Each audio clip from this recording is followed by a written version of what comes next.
They awoke a few hours later, still afloat with ecstasy, dried themselves off, built a small fire, then lay on a beach towel near the water as the energies of love were again asking to be quenched. The heat from the fire warmed the cool night, and so I removed my downy vest and used it as a pillow. They slowly aroused each other in a passionate crescendo as the evensong rose all around them.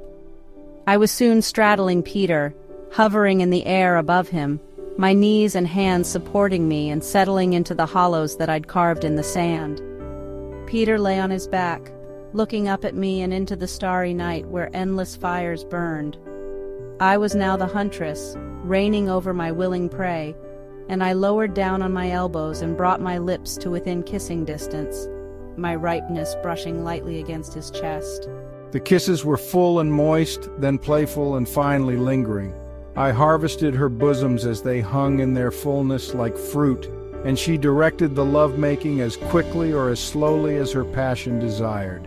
Angelina turned her head this way and that so that I could kiss her ear to ear, as all the while her soft hair was brushing my cheeks.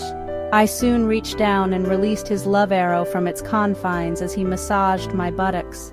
But he didn't pull me down onto him, for this was my move, and there was yet much magic to be enjoyed in that airy space of attraction between the sword and the scabbard.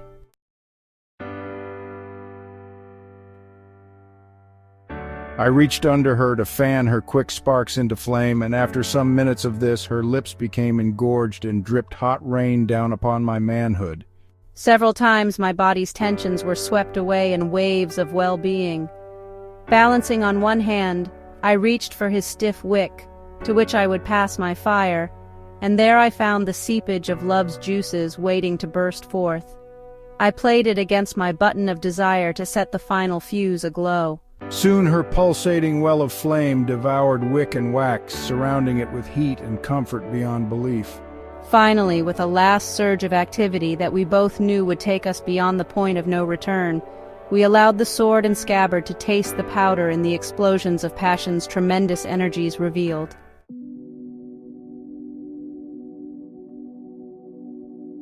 Still awash with waves of contentment, we pulled a blanket over us and drifted into the calm sleep that only lovers know. 1,000 points of light yet stabbed the dome of night as we awoke before dawn. The ever-present sound of the waves soothed our already trouble-free souls to a point where we could co-mingle with the stars, and thus freed, we could sense the earth floating in space, rolling along like a blue-green marble. We witnessed a rare sight, the setting of the full moon, a touching, if somewhat melancholy sight, as the queen of the night sunk into the west and gave off her own dim version of twilight.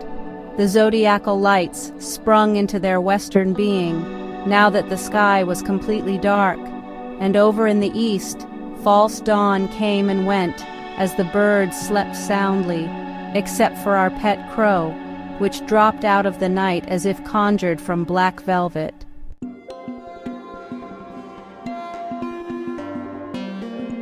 Peter, the crow, our crow. Of course it's the creature who enchants us.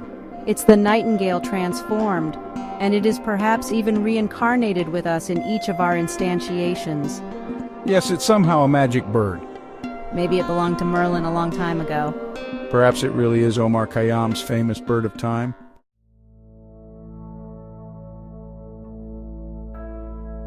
Like the one in the magic book that we saved from the burning monastery in the 1800s when I was a holy nun and you a saintly monk. And when we fell in love, the book spoke to us and sent us on a quest to find out the name of the rose. I remember it well now. Yes, we wrote all about it in Life, Love, and Being Fumes from ancient times. We were as the rose. Yes, although the flowers that once had blown forever died. But our spirits lived on, finding life in new flowers. In this new and wonderful embodiment, Because our love had so much energy. that the energy became matter again. Angelina said, "Let me tell you about our true colors, our spirits." I wrote it down.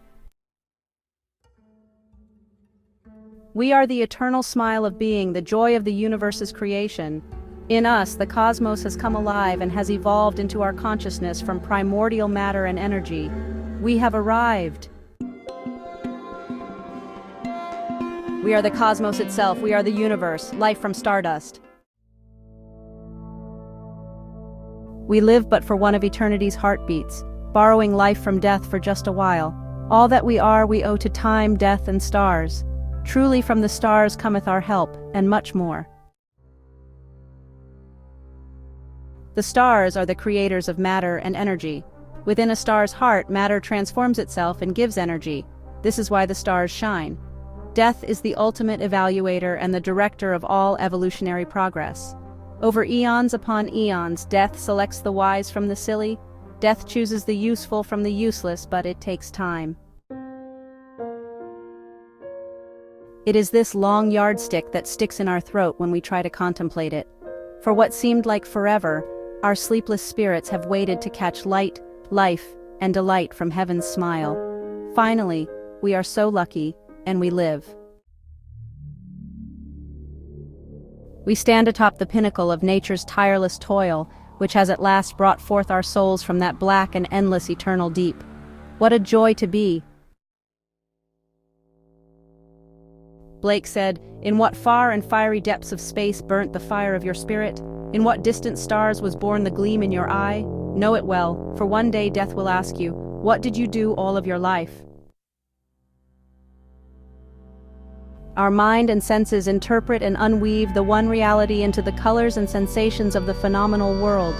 We can become either rainbows or ugly stains. Our minds, like Shelley's prisms of many-colored glass, strain this white radiance of eternity into our life until death tramples us, and back we go to stardust after relentless time has wasted us away. Yes, our creators of time, death, and stardust must also write our epitaph. They devour us in order to return that life dream which was lent to us. Know you've been a good friend. But here we are now, and perhaps we come to know that the simpler things in life are still the best. A glass of water from the well in the morning, to love, laugh, and sing with family and friends. And so we live out our lives with honor and love, kindness and generosity. These are our true colors. Life for the sake of life. Good for good's sake. The ultimate humility is, I think, for us to realize that we are no more than electrochemical organisms, that we, too, are part of nature. Are we quite lucky and fancy organisms? Oh yes. Are we specially created by a master? Oh no. We are the embodiment of the cosmos and are ever the results of the natural laws of physics and chemistry. Death may be forever, but man, with his exaggerated view of self-importance and not wishing to see a final end to his glorious life, and I can hardly blame him, desperately grasps for immortality's promise. For me, I will continue to catch life's joy and smile, and will bathe in the light of its constant sunrise. On my last night on this earth, I will not be haunted by regret when the sleep of death comes to take me to corruption's dim dwelling place, for I will know that I lived for color and smile. And what of the stars? They remain as eternity's love lamps, representing our good works and deeds, which even the fathomless night cannot quench. Perhaps one day, at the end of forever, the stars too will die and grow cold when time conquers all. But as long as they live, they will shine and radiate the hues that paint the colors of our ashes, reborn again on the phoenix wings of time. I like that very much, said Peter. I'll tell you a story about outer space. I own infinite wealth. Ever wonder just how rich you could be, laying claim to gold, silver, jewels, and gems owned by no one? You can, anytime. At night, Peter opens up the heavens vault, his safety deposit box of valuable stars, one of whose planets contains all his wealth. There are billions of stars, quite enough for everyone, really, but can one really own a star? Yes, if it is one's favorite star. Mine is Betelgeuse in Orion, a large dying red giant. Although it has already expanded into the orbits of its first two planets, I own the fourth planet, one that no one else has ever claimed, and I'm planning to homestead there someday. The planet, hereby named Peter, contains unlimited amounts of gold, silver, platinum, diamonds, and many other rare crystals, and it's all his now. For 6 months of the year, my favorite star is hidden, but in early autumn, if I stay up late, I can see Orion rising. his shining sword of nebulas gleaming in the black sky, and Blue Rigel, a near favorite, sparkling on his boot, but it's Betelgeuse on his shoulder that I really love. Although he is looking from Earth, Peter feels no less out in space than any other star. Yes, we are all far out, in fact, relatively speaking, from the galactic center, being in the middle of one of the spiral arms of the Milky Way. Anyway, I've chosen to leave my infinite wealth right there on the planet, since at least I know where it is. If I brought it here, someone might try to steal it. To get through the other 6 months of the year, Peter has chosen Orange Arcturus in the Scorpion, which, due to ancient disputes and treaties, can never again be in the same sky with Orion the Hunter, having in fact once bitten him. Orion still hunts him, but of course can never catch him. I own many favorite stars, actually, but I sometimes wonder, while enjoying the serenity of these deep, dark nights, if in fact they haven't come to own me. I'll tell you about some riches that I too could have had. Once I had acres of gold, but I left it there.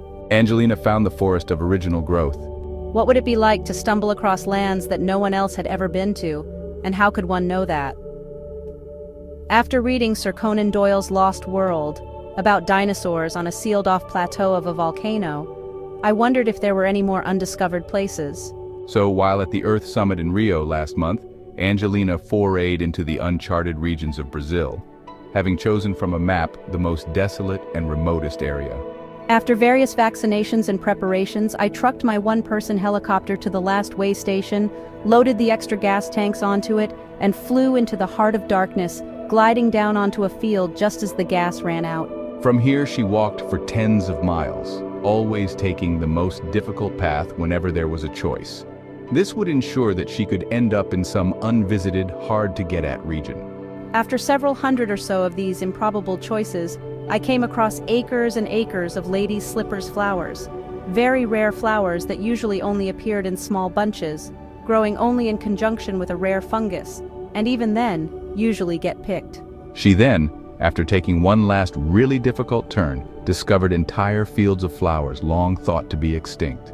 There were Eve's blossoms, not seen for thousands of years, historically valued for their life-extending elixir, as well as the original lost strain of Pearly Everlasting, the flower that never dies. And so I suspected that I might be in virgin territory. How would she know? Well, for one, there were no paths, for even animals and their hunters had either long left or had never been here. Also, the flower colors were not like any that she had ever seen before. Not new colors, mind you, but just, well, colors of different intensities and hues that were not thought to exist in nature. I saw true blue roses, legendary no more. I had chanced upon a land of strange rainbows of elfin-hued flowers, red delphiniums, black tulips, orange fuchsias, white marigolds, bronze grass, yellow violets, and Adam's apple, now growing from the ground. Was this the original forest, the Garden of Eden? Was she the first to return? And then I knew that it was, and I was, for there, right in front of me, was a field of thousands upon thousands of undisturbed golden nuggets on the forest floor. Surely no one had ever been here, at least not for a long, long time. I reached up and put Eden's apple back on the tree. That's fabulous. Some might even take it as an exaggeration, but I know that it's true. I have another story, said Peter, about the 3 heavenly things on Earth. Whether by accident or by design, not many heavenly things remain on Earth. I suggest just 3 flowers, love, and dreams. A 4th, elfin creatures, is perhaps only a pleasant speculation on near heavenly beings that for some reason exist in the half-light scenes of our imagination. Had flowers never appeared on Earth, could anyone even have conceived of them? Or say, if the natural world was all green or had no color, colors are mostly in the flowers, would there have been a need for us even to be cognizant of colors? More than anything else on Earth, flowers have universal appeal, being picked, grown, presented, used for medications, and just plain admired as beautiful by everyone. Some think that flowers were God's going away present to Eve as she departed the Garden of Eden, as shown in my epic poem, Flora Symbolica. The second heavenly thing on Earth, night dreams during sleep, shows that we really don't need eyes to see. An amazing insight in itself. Actually, all reality takes place in the mind's eye. It just looks like it's out there. but is projected as such. Dreams, whatever their ultimate purpose, provide an all-night cable TV channel on which we can put on almost any show that we choose. Or we can just simply lay back and discover what's on the mind, if we can read past the static. Finally, love, which is perhaps the greatest of the heavenly things on earth since it is the greatest feeling on earth. Would life even be worth living without affection, romance, passion, and loving, I wonder? And is there any excuse not to seek it out? Though many other heavenly things were perhaps removed from the earth when we were cast out of the garden, love, dreams, and flowers were allowed to remain, lent by us forever from some other dimension.